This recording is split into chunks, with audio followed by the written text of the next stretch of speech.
and ISIS has just claimed responsibility for the EU attack shortly after it happened.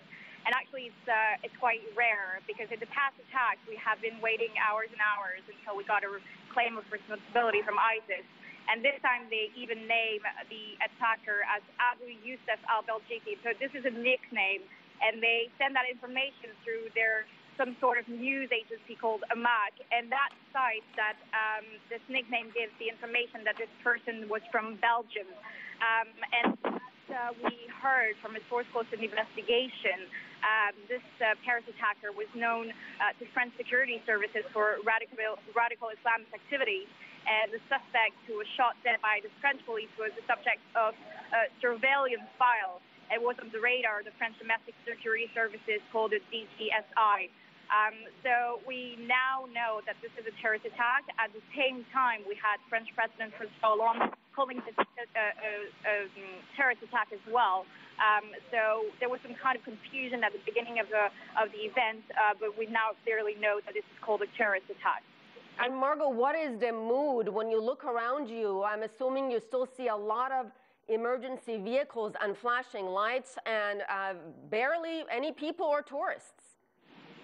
Yes, exactly. The streets have been closed. We're right around a roundabout on the Champs-Elysees, where usually you have a lot of tourists, a lot of passerby at this time, and now it has been clearly closed by police security forces vehicles.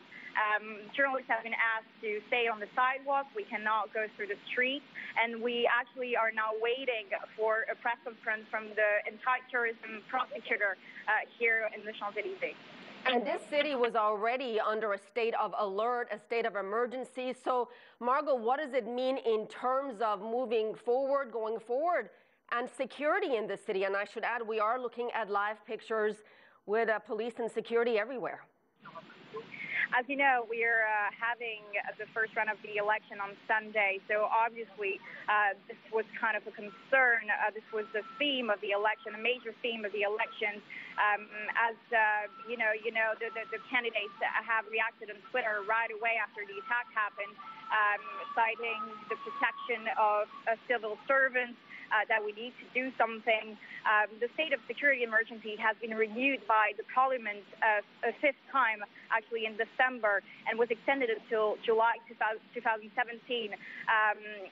This has been some kind of complication before the election. Some people have called to remove the state of emergency, and some people have asked to keep it.